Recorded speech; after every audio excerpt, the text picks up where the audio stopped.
네. 우리가, 이 8월 한 주는 예배를 회복하자라는 측면에서 계속해서 예배에 관련된 말씀을 통해서 우리가 살피고 있습니다. 이번 주 말씀은 예배는 생명의 호흡, 즉, 우리가 숨을 쉰다라는 것을 말하고 있습니다. 가장 중요하고 가장 기본적인 거죠. 우리가 호흡하지 않으면 어떻게 됩니까? 우리의 생명이 영향을 받죠. 당연히 죽을 수도 있고요. 정말 죽다가 살아날 수도 있고요. 그처럼 가장 기본적인데 우리가 하지 않으면 안 되는 것처럼 오늘 이 예배가 바로 그런 것입니다. 우리의 영혼을 살리고요. 마치 호흡과 같은 그것이 바로 우리가 드리는 예배이죠. 따라서 이 예배는 종교의 형식이나 종교의 의식이 아니라는 것입니다. 우리의 존재를 지탱하게 해주는 호흡과 같은 것이기 때문이죠. 시편 100편은 오늘 저자는 알 수 없지만 아마 성전에 어떤 절기가 되었을 때 하나님 앞에 모여서 하나님을 찾기 위해서 찬양을 올려드리며 그 절기의 영광을 올려드리는 그런 시편인 것 같습니다. 이 안에 담겨 있는 메시지는 그들의 삶, 힘들고 어려웠던 그들의 삶을 오늘 하나님 앞에 온전히 고스란하게 드림으로 해서 하나님의 기쁨이 되고자 하는 것이 시편 100편의 말씀입니다. 짧지만 우리에게 강렬한 메시지를 전하고 있다는 것입니다. 우리는 종종 삶의 무게에 눌려 예배를 형식으로 드릴 때가 너무 많습니다. 오늘 시편 기자는 우리에게 말하죠. 예배는 억지로 드리는 의무가 아니다. 감사와 기쁨으로 드리는 자원함이 되어야 된다는 겁니다. 하나님 앞에 나아가는 순간 우리의 영혼은 자유를 얻고요. 우리의 마음은 새 힘을 얻습니다. 예배는 무너진 심령을 다시 세우고 지친 영혼을 회복시키고 우리의 잃어버린 소망을 되찾아 준다라는 것이죠. 얼마나 소중하고 중요합니까? 이런 예배, 교회에서만 단지 이 주일 한 시간에 드려지는 것이 다가 아니라는 거죠. 제가 늘 예배에 대해서 중요성을 실천편에 있어서 우리가 어떻게 적응해야 되냐? 우리의 삶 전체가 예배가 되어야 된다. 대표적인 말씀이 로마서 12장 1절이잖아요. 바울이 말했던 우리의 몸을 하나님 앞에 드리는 매일매일 산 제물에 그죠? 삶을 드리면서 우리가 드리는 영적 예배.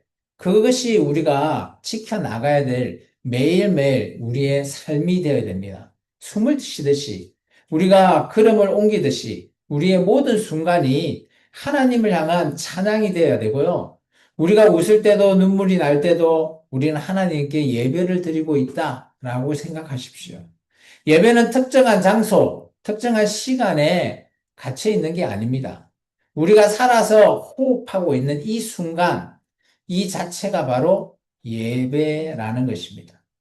오늘 시편 100편은 우리에게 세 가지를 가르쳐 주고 있습니다. 첫 번째는 하나님 앞에 나아갈 때는 언제나 기쁨으로, 정말 사랑함으로, 간절함으로 나가라는 겁니다. 두 번째, 우리는 그런 하나님을 정말 창조하신 하나님이시요, 우리를 이끄시는 목자이신 분으로 인정하라는 것입니다. 세 번째는 그런 감사와 찬송을 받는 그런 하나님 앞에 우리가 하나님의 문에 들어가야 한다는 것이죠. 특정한 장소를 얘기하고 있습니다. 이 말씀은 단순한 우리에게 교훈이 아니라 우리의 영혼을 깨우는 하나님의 초대장입니다. 오늘 이 말씀을 통해서 예배가 얼마나 소중한지, 얼마나 가치 있는지, 우리의 삶을 어떻게 변화시켜야 하는지 우리가 깨달아야 한다는 겁니다. 예배는 살아있고, 우리를 살리고, 예배 자체가 우리의 영혼과 관계가 있고, 우리를 새롭게 하고, 하나님과의 그 관계를 유지시킬 수 있는 유일한 길이 바로 예배라는 겁니다. 예배는 그래서 선택이 아니라 필수입니다. 우리의 존재의 이유이기 때문이죠. 사랑하는 성도 여러분, 오늘 이 시간 우리의 영혼이 다시금 하나님으로 향해 숨쉬기를, 우리의 삶이 예배로 가득 차기를 소망합니다. 첫 번째, 기쁨으로 하나님 앞에 나아가라고 말씀하고 있습니다. 우리 본문으로 가겠습니다. 시편 100편 1절과 2절 같이 읽겠습니다. 온 땅이여 여호와께 즐거워 찬송을 부르지어다. 기쁨으로 여호와를 섬기며 노래하면서 그의 앞에 나아갈지어다. 나아가나.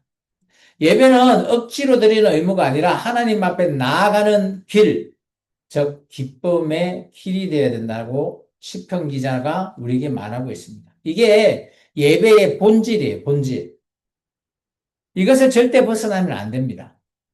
무거운 짐을 지고 억눌린 얼굴로 나아가는 게 아니라 어제 막 스트레스 받았던 생각을 하면서 나아가는 게 아니라 하나님만 생각하면 기쁘고 즐겁고 하나님 앞에 영광을 돌려드려야지 하는 그런 간절한 마음으로 예배하시는 겁니다. 그리고 우리가 하나님 앞에 나아가서 서는 거죠. 교회가 그죠? 예수님의 몸이잖아요. 우리가 그 지체로서 하나님 앞에 나아가는 것. 그게 오직 예수 믿는 우리에게 열려있는 유일한 길이라는 사실. 예배는 이토록 하나님 앞에 나아가니까 찡그린 얼굴로 나가면 좋아요. 데이터로 갈 때 화가 확 나가서 나가면 기분이 좋아요? 아니잖아요. 웃으면서 즐겁게 정말 사랑하는 마음으로 나아가시라는 거예요. 그게 바로 예배라는 겁니다. 오늘 우리가 생명나무 교회 이 예배당에서 예배를 드리지만 오늘 저의 말씀을 통해서 여러분이 설교를 듣고 있지만 저를 보시라는 게 아닙니다. 저를 통해서 하나님을 만나시고 그런 하나님 안에 여러분이 함께하고 여러분의 영혼이 계속 이어져 나아가기를 바랍니다. 그게 축제이죠. 페스티벌, 즐겁고 기쁨입니다. 우리가 하나님 앞에 나아갈 때 그분은 우리를 기뻐하기를 원합니다. 하나님은 억지로 드리는 예배 원하지 않죠. 자녀가 아버지 앞에 나아갈 때, 그죠? 어떻게 하지? 고민하면서 나갑니까? 막 울면서 나가요? 화내면서 나가요? 아니죠. 부모님 만나기 위해서 그래도 오래간만에 부모님 만나면 기쁘지 않아요. 보고 싶고. 그런 즐거운 자리로 나아가라는 겁니다. 그것이 바로 예배입니다. 예배는 우리의 억눌려 있는, 메말라 있는 영혼을 풀어주고 자유케 한다라는 겁니다. 그것은 하나님과의 만남이 있을 때 가능하고요. 하나님과의 만남이 계속 지속될 때 우리에게 새 힘이 공급되는 귀한 은혜. 그게 바로 뭐라고요? 예배입니다. 바울은 빌립비 감옥에 갇혔을 때 막 그냥 왜 잡혀서 이럴까 이러지 않았어요. 함께 막 찬양하면서 그곳에서 예배를 드렸잖아요. 그러니까 놀랍게 막 옥문이 확 열리고 막 그런 장면 있지 않습니까? 바울은 그것을 맛봤어요. 그리고 나서 바울이 그죠 빌보 교회에게 정말 싸우고 있는 교회에게 제발 좀 기뻐하라라고 말하고 있습니다. 같이 한번 읽어볼까요? 빌립보서 4장입니다. 읽습니다. 주 안에서 왜 그럴까요? 예배는 바로 기쁨과 연결이 되고 그게 권원이 되는 겁니다. 기쁘지 않으면 우리의 예배는 하나님이 받지 않으신다라는 거예요. 이사야서 55장에서는 이렇게 말합니다. 예배를 통해서 하나님이 어떻게 초청하는지 읽습니다. 오라, 너희 모든 목마른 자들아 물러나오라. 돈 없는 자도 오라. 너희가 와서 사 먹되 돈 없이 값 없이 와서 포도주와 젖을 사. 여러분 돈 많으세요? 헌금 많이 하셨어요? 하나님은 그런 거 받지 않으셔요. 하나님은 아무 값도 원하시지 않죠. 자원함입니다. 목마른 자, 여러분의 영혼이 목마른 자들 주님께서 초청하시잖아요. 나와서 나와 같은 마셔도 마르지 않는 이 귀한 생수를 오늘 함께 하라. 돈 없이, 값 없이, 값 내가 다 치렀다. 저 십자가에서. 그러니 너희는 나를 향한 그런 사랑함, 나를 향한 즐거움, 나를 향한 정말 기쁜 마음으로 오라.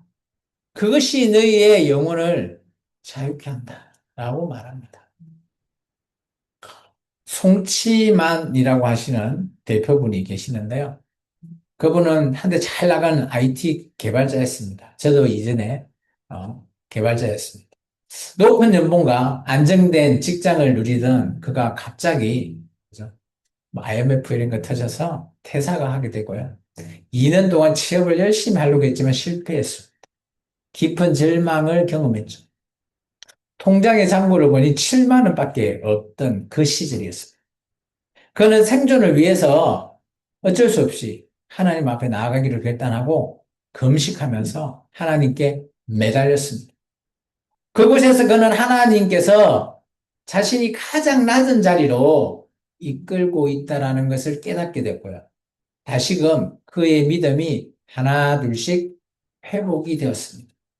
그는 기도와 예배 속에서 그의 새로운 소명, IT 개발자가 아니라 사람들한테 어떻게 해야 되는지를 깨달았죠. 그래서 그는 시작한 것이 바로 빵을 굽는 일이었습니다. 단순한 빵을 굽는 것이 아니라 사람들의 몸과 영혼을 살리는 영혼의 양식을 굽는 사명을 받은 것이죠. 이후 그는 파나델리라고 하는 베이커리 가게에 간판을 걸었습니다. 그것은 단순한 장사가 아니라 예배의 연장이라고 그는 생각했습니다. 그래서 그의 작업실에는 늘 찬양이 흘러나옵니다. 그리고 빵에 보면 우리가 포장을 하잖아요. 그 패키지 안에 작은 성경 구절을 적어서 하나님의 말씀을 전하기 시작했습니다. 그는 사업을 하면서 이런 결단을 했습니다. 하나님을 믿는 사람은 절대 하나님을 믿는 그 사실을 숨기면 안 된다. 베드로가 예수님을 부인한 것과 같은 것이기 때문에 나는 숨길 수 없다. 어떻게 할까? 바로 그 빵 패키지 안에 하나님의 말씀을 새겨 넣었습니다. 그의 일터에서 그는 하나님이 살아계심을 증명하고 싶었다고 그가 고백했습니다. 송치만 이 대표는 지금도 서울에 가시면 하나 델리, 저도 가보지 않았지만 인터넷 찾아보니까 있더라고요. 그곳에서 지금도 빵을 팔고 있습니다. 그는 예배를 억지로 드리는 의무가 아니라 예배에서 하나님을 만나고 그 기쁨, 그걸 통해서 그의 사명을 다시 깨달았습니다. IT 개발자에서 이제 빵을 굽는 그런 베이크 그런 사람으로 바뀌게 됐죠. 쿠크, 베이크, 쿠크.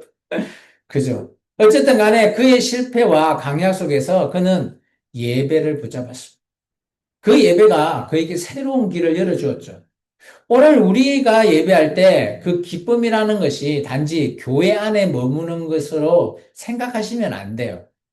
우리의 일터, 우리의 가정, 우리가 뭐 어딜 가든지, 가게를 가든지, 우리가 누구를 만나든지 그곳에서 오늘 우리가 예배를 드려진다라고 생각하셔야 됩니다.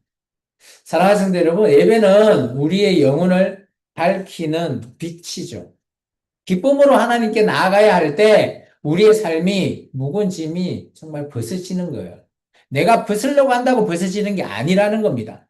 감사와 찬양이 함께 올려져야지 내 안에 고통, 억울함, 분노 이런 것이 다 해결된다는 거예요. 예배는 단순한 노래가 아니라 하나님께 올려드리는 찬양이에요. 우리의 영혼이 메말라 있는 것에서 정말 물이 철철 영혼이 그죠 마르지 않는 그 생수로 말미암아 자유케 하는 그런 것이 바로 예배라는. 오늘 우리 예배가 억지가 아니라 생명으로 호흡으로 매일매일 나의 호흡이 예배다라고 생각하면서 드리시기를 주 이름으로 축원합니다.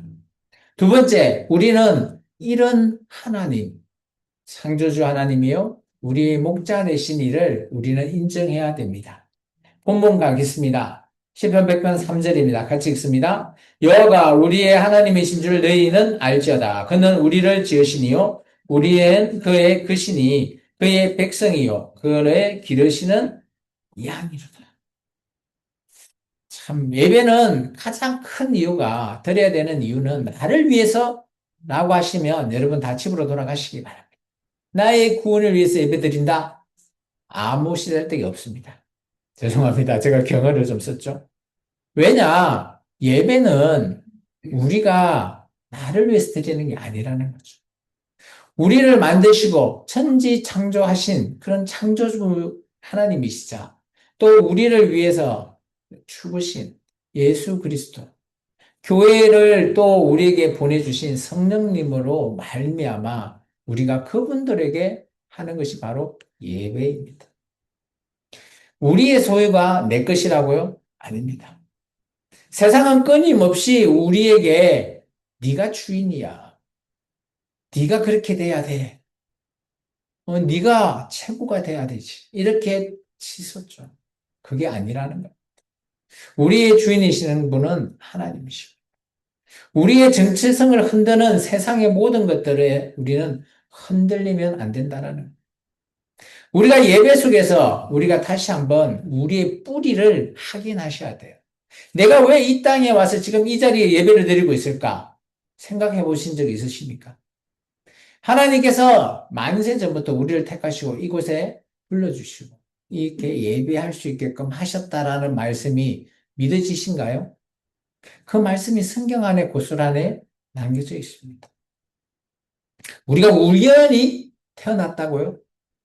그것은 세상에서 그래서 보기 좋게 하는 뜻과 같은 존재입니다. 하나님께서 빚어낸 작품이십니다. 그런 하나님을 우리가 예배 드리는 겁니다.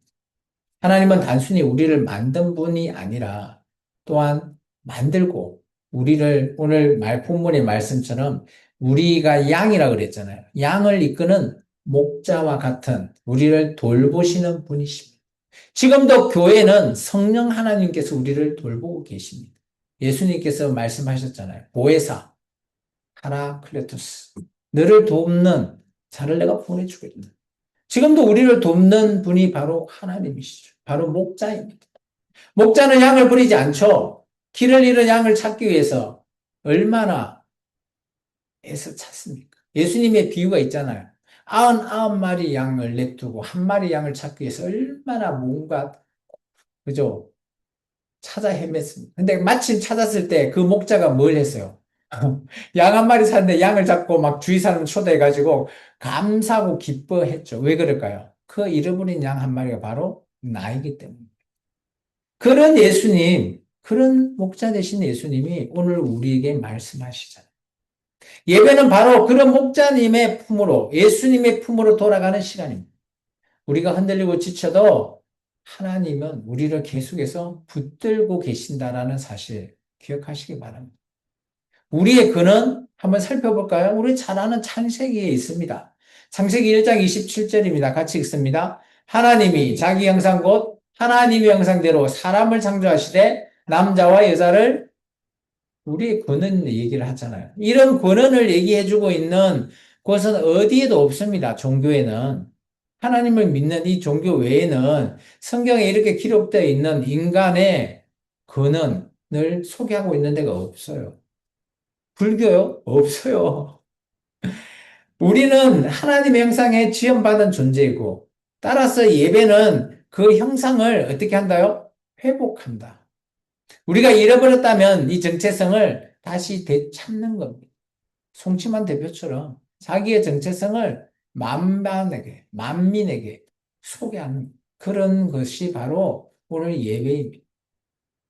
요한복음 우리가 잘 아는 말이죠. 요한복음 10장 14절과 15절 같이 한번 읽겠습니다. 나는 선한 목자라 나는 내 양을 알고 양도 나를 아는 것은 아버지께서 나를 아시고 내가 아버지를 아는 것 같으니 나는 양을 위하여 목숨을 버리노라. 요 앞절에 보시면 그러죠. 양은 목자의 음성을 알고요. 목자는 양의 이름을 불러준대요. 그런 선한 목자가 양을 위해서 목숨을 버렸다. 누구를 가리킵니까? 우리가 잘 아는 예수님이십니다. 예수님은 단순한 목자가 아니에요. 자기의 생명까지 내준 선한 목자. 예배는 바로 그런 예수님의 사랑을 기억하는 거고요. 그런 희생에 감사하고요. 그 은혜에 함께하는 시간. 그게 예배입니다. 19세기에 영국 산업혁명으로 도시가 급격하게 갑자기 커지는 순간 그 시절에 많은 빈부격차 때문에 아이들이 부모와 막 떨어지기도 하고요. 그래서 길거리에 굶주린 그런 고아들이 너무 많았다고 합니다. 그때 한 목회자가 이들을 향해서 마음을 열었습니다. 그 사람은 바로 조지 밀러 목사입니다. 밀러는 처음부터 부유하거나 영향력 있는 사람은 아니었어요. 그러나 그가 하나님은 나의 목자, 나의 창조주시다. 늘 그렇게 믿고 그 믿음으로 그가 실제 삶을 살고자 했습니다. 그는 고아를 돌보기 위해서 그리고 고아원을 세우게 됐죠. 놀라운 점은 단 한 번도 사람들에게 자신에게 후원해달라고 요청하지는 않았습니다. 그는 오직 하나님께만 의지했다라고 합니다. 근데 놀라운 일들이 그에게 많이 일어났습니다. 그 예를 한 가지 들으면 이런 예입니다. 어느 날 고아원에 먹을 것이 다 떨어져 버렸어요. 애들이 배가 고파 지쳐 있었죠. 그래서 목사님이 아이들을 식탁에 앉히고 함께 감사 기도 드렸습니다. 하나님, 오늘도 우리에게 일용할 양식을 주셔서 우리를 먹이실 줄 믿습니다. 그 기도가 끝나자 밖에서 문이 노크하는 소리가 들렸습니다. 똑똑. 마치 빵을 싣고 가던 마차가 고아원 앞에서 어, 고장이 나버렸어요. 그 마차가. 그러다 보니까 이 운전사가 계속 냅두면 빵을 버릴 수 있어서 안 되겠다 싶어서 고아원에 모두 내려줬다고 합니다. 잠시 후에는 우유 배달차가 길을 잘못 들어가지고 고아원에 또 멈췄다고 합니다. 그래서 우유가 상하기 전에 요즘 같았으면 안 상하겠죠. 근데 이전에는 그런 뭐 냉동 시설이 없다 보니 얼른 나눠줘야 되겠다 해서 아이들에게 모두 주고 갔다고 합니다. 그날 그 아이들, 고아원에 있는 많은 고아들이 배불리 먹을 수 있고 모두가 너무 기뻐서 하나님께 찬송을 들었다고 합니다. 근데 이런 일이 뭐 한두 번 있었던 것이 아니라고 합니다. 이 밀러 목사의 삶이 자신이 증거할 때 늘 이게 간증하면서 이렇게 간증을 했다고 합니다. 사실 하나님께서는 정말 밀러 목사를 바라보고 그 기도에 응답을 했지만 하나님께서 그 고아들을 돌보셨다라는 거죠. 사랑하는 성도 여러분, 우리가 예배할 때마다 우리의 존재 우리가 생각하셔야 돼요. 우리는 하나님의 작품이고 하나님의 양이다. 세상은 우리를 흔들 수 있지만 하나님은 우리를 계속해서 붙들고 계시구나. 우리에게 이런 양식이 없으면 그 양식을 주시는 분. 오늘 이 예배가 바로 그런 자리라는 것입니다. 그러므로 이 예배는 우리의 정체성을 회복하고 그런 하나님께 의탁하는 귀한 시간이 되시기를 축원합니다. 마지막입니다. 감사와 찬송으로 그 문에 들어가라. 시편 100편 4절과 5절입니다. 같이 한번 읽어볼까요? 감사함으로 그의 문에 들어가며 찬송함으로 그의 궁정에 들어가서 그에게 감사하며 그의 이름을 송축할지어다. 여호와는 선하시니 그의 인자심이 영원하고 그의 성실하심이 대대에 이르리로다. 예배는 단순한 입술 고백이 아니라 감사의 문을 여는 열쇠와 같다라고 말하고 있습니다. 불평과 원망은 우리의 마음의 문을 닫지만 감사와 찬송은 하나님의 임재, 하나님께서 함께 하신다. 우리의 마음의 문이 활짝 열린다라는 거죠. 시편 기자가 계속해서 말하죠. 하나님께 나가는 길은 오직 감사의 길밖에 없다. 그분의 궁정에 들어가는 방법은 찬송하면서 들어가는 거다. 예배는 우리의 삶 속에서 항상 하나님을 향하신 그 선하심을 기억하고 그분을 향해서 우리가 찬양하며 예배하라는 겁니다. 감사는 뭐 우리가 늘 제가 추수감사절 때나 맥주감사절 때 감사절 설교를 하면서 이런 말을 하잖아요. 감사는 상황이 좋거나 좋지 않거나 언제나 감사해라. 그러면서 감사의 제목까지 정해보시라. 매일매일 그 감사를 하나님 앞에 세 가지 이상 올려보시라. 우리가 하나님을 앞에 얼마나 기쁜 존재가 되는지 아실 거다. 제가 늘 얘기하죠. 감사는 바로 그런 겁니다. 우리 상황이 좋아서 하는 게 아니라 하나님 앞에 우리의 고백이 감사죠. 하나님은 선하시고 그 인자하심이 영원하시다. 그 성실하심이 대대로 이어진다라는 겁니다. 우리의 이 고백, 이 찬송이 한 번일지언정 그 찬송, 그 고백이 하나님으로 향해서 우리의 환경은 바뀌지 않지만 하나님은 그 찬송, 그 예배를 드신다라는 거예요. 오늘 그런 우리가 예배를 드려야 하지 않겠습니까? 그래서 우리가 어떤 상황에도 감사해야 된다는 거죠. 뭐, 데살로니가 전서 말씀 우리가 잘 알죠? 항상 감사하라, 범사에 감사하라 합니다. 같이 한번 읽어볼까요? 범사에 감사하라. 이것이 그리스도 예수 안에서 너희를 향하신 하나님의 뜻이라고. 예배는 어떤 자리라고요? 예수님으로 향해서 교회인, 그죠? 교회 머리 대신 예수님과 함께 어디로 나가는 거예요? 하나님 앞에 나가는 거잖아요. 그렇다면 반대로 하나님의 뜻을 우리가 지키는 것이 뭐다? 예배라는 거예요. 그는 어떻게 할 수 있다? 감사함으로 할 수 있다라는 거. 바울은 모든 상황 속에서 감사라고 말했습니다. 왜냐하면 감사는 태도의 문제가 아니라요. 하나님의 뜻을 이루는 우리의 삶의 방식이기 때문에. 예배는 바로 그 감사의 삶을 실천하는 자리에 있어야 되는 것이 바로 예배라는 것으로 말하고 있습니다. 히브리서 13장에 히브리서 기자도 이렇게 얘기하고 있습니다. 같이 한번 읽어볼까요? 그러므로 우리는 예수로 말미암아 항상 찬송의 제사를 하나님께 드리자. 이는 그의 이름을 증언하는 뭔 열매요? 우리의 찬송이 입술의 열매. 찬송은 단순한 노래가 아닙니다. 우리 신현주 청년이 우리 예배드리기 전에 찬송을 인도했지만 그 찬송은 그냥 노래 부른다 이게 아니에요. 하나님께 드리는 예배의 시작이라는 겁니다. 우리의 입술이 열매가 맺히는 겁니다. 이 찬송을 할 때. 그것은 하나님을 향한 영원한 우리의 영광스러운 고백이지 않겠습니까? 예배는 바로 이런 찬송이 모여서 드려지는 하나님을 높이는 시간. 그게 바로 찬양입니다. 찬양, 찬송. 그 대표적인 찬양 사역자를 한 명 소개하면 이렇습니다. 이분은 뭐 일반 CCM을 부르지는 않고요. 국악자였는데, 하나님을 믿고, 진실하게 믿고, 국악과 찬송가를 접목시켜서 찬양을 부르시는 분이라고 합니다. 구순연 집사님이라고 여자 집사님인데요. 이분은 특별한 직분이나 유명한 목회자, 뭐 어떤 찬양을 따로 배우진 않았다고 합니다. 평범한 성도로서 오직 하나님께 예배로서 나아가고 찬양 드릴 때 그의 마음이 하나님 앞에 어떻게 해야 될지를 깨닫고, 내가 해왔던 국악에 하나님의 찬양을 담아서 한번 드려보자 라고 결단을 했다고 합니다. 근데 그가 그런 결단을 섰을 때, 그죠? 어떻게 할까? 많은 고민을 했을 겁니다. 국악가락에 복음을 담아서 찬양을 부르면서 이제 그 교회뿐만 아니라 전국을 한번 다니면서 하나님의 이 찬양을 한번 전해보자 라고 결단을 했습니다.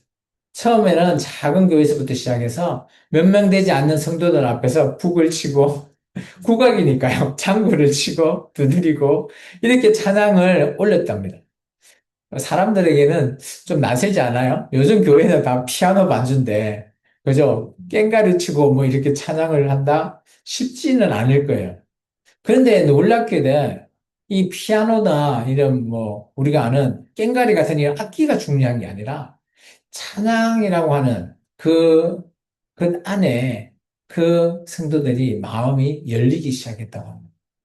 또한 국악은 우리도 좀 익숙합니다. 물론 우리가 뭐 즐겨하진 않지만 그 안에 복음의 메시지가 담겨 있었기 때문에 사람들에게 가슴을 울렸다고 합니다. 구집사는 그때 깨달았죠.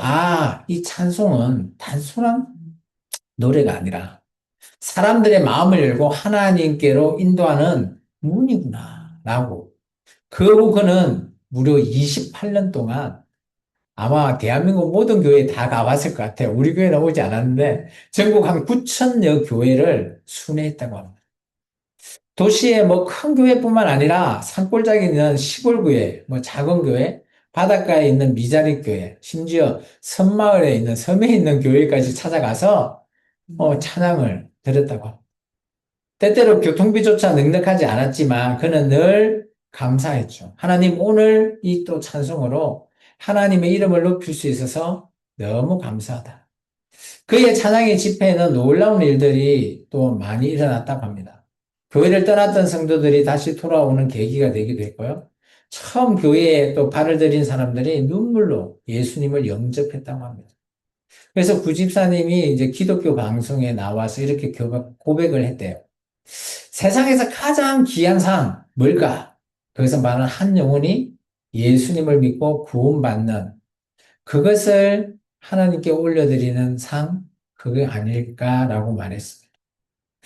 그는 그래서 작년인가요? 뭐, 이 방송에서 주는 뭐 상을, 큰 상을 또 하나 받았더라고요. 그의 삶은 시편 100편 4절 5절의 말씀처럼 그 말씀을 그대로 삶의 그의 사역의 실천으로 보여줬습니다. 감사와 찬양은 단순히 우리가 감정을 표현하는 것뿐만 아니라 하나님을 향한 하나님의 진리의 문을 여는 열쇠라는 것이죠. 구선년 집사님은 평범한 성도였지만 감사와 찬송을 통해서 수많은 영혼을 하나님께 인도하는 놀라운 그런 사역을 지금도 감당하고 있습니다. 사랑하는 성도 여러분, 감사와 찬송은 예배의 심장입니다. 우리가 감사할 때 하나님은 우리의 삶 속에 새로운 길을 열어주시죠. 우리가 찬송할 때 우리의 영혼이 어둠에서 빛으로 옮겨지듯이 무겁고 힘든 이런 짐이 자유로 바뀝니다. 예배는 단순한 의식, 한 시간만 때우는 그런 말씀을 듣는 그런 의식이 아니라 감사와 찬송으로 하나님을 만나고 하나님을 송축하는 생명의 축제와 같은 것이 되어야 됩니다. 그러므로 오늘 우리의 이 예배가 불평이 아니라 감사, 우리의 침묵이 아니라 아멘, 아멘 하면서 하나님 앞에 올려드리는 우리의 신앙의 고백으로 가득 차는 것이 그것이 하나님께서 받으시는 예배라는 것. 사랑하는 성도 여러분, 시편 100편은 우리에게 예배는 이렇게 드려야 됩니다. 라고 하는 그것뿐만 아니라요. 시편 100편이 왜 중요하나? 마치 삶에 우리가 살아갈 때 호흡을 하는 것처럼 예배도 이렇게 드려야 된다라는 것을 말해주고 있기 때문입니다. 실제 우리의 삶 속에서 적용하라라는 것이죠. 예배는 주일 아침 교회에서만 드리는 게 아니라 우리의 일상 속에서 이어져 가야 한다라는 것이죠. 아침에 눈을 떴을 때 하나님 앞에 감사하는 마음으로 하루를 시작하는 것. 그게 예배. 직장이나 뭐 어떤 일을 할 때 누군가를 만나고 또 대할 때 아니면 불평을 뭐 할 일이 생겼을 때 그때 그 불평, 화를 잠깐 진정하고 하나님 앞에 그래도 아유 감사합니다 라고 할 수 있는 그 자리, 그 시간이 예배입니다. 왜? 하나님을 생각해 볼 수 있는 잠깐 짧지만 그 시간이기 때문이죠. 많은 일들을 우리가 할 수 있습니다. 우리의 삶 전체를 하나님께 드리는 우리의 태도가 바로 예배이기 때문이죠. 예배는 우리가 숨을 쉬듯이 계속해서 쉬어야 되는 겁니다. 마찬가지 예배는 우리의 호흡처럼 정말 예배는 계속해서 드려져야 됩니다. 숨을 멈추면 생명이 꺼지듯이 예배가 멈춰지면 우리의 영혼이 메말라 갑니다. 우리의 삶 속에서 예배가 이어가야 되는 그런 중요한 것이 바로 예배. 사랑하는 성도 여러분, 예배는 우리를 변화시킵니다. 근데 내가 드리는 이 예배가 한 시간만 지나면 끝나겠구나.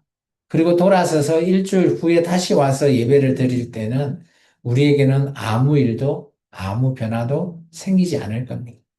매일매일 우리가 주님을 향해서 우리의 삶을 예배로 드린다면 우리의 다음 주일날 와서 하나님의 말씀을 들을 때 우리는 큰 변화를 느낄 수 있을 겁니다. 예배는 우리의 시선의 문제죠. 나의 시선이 내가 아니라 하나님이라는 사실을 깨달을 때 우리가 진정한 예배의 자리, 그래서 우리가 교회에서 드리는 예배가 우리의 삶으로 이어지고 또 삶 속에서 매일 드렸던 예배가 다시 교회로 이어지는 이렇게 연결되는 이 예배가 계속해서 우리의 삶을 변화시키고 성숙한 자리에 서게 하고 또한 이 예배로 하나님을 더 경외하는 삶의 자리로 나아가는 것 이게 하나님께서 원하시는 예배가 아닐까. 이런 예배를 여러분이 간절히 사모하신다면 여러분도 매일매일 삶 속에서 정말 예배를 드리는 그런 성숙된 그런 자리에 서기를 주 이름으로 축원합니다. 기도하겠습니다. 참 좋으신 아버지 하나님,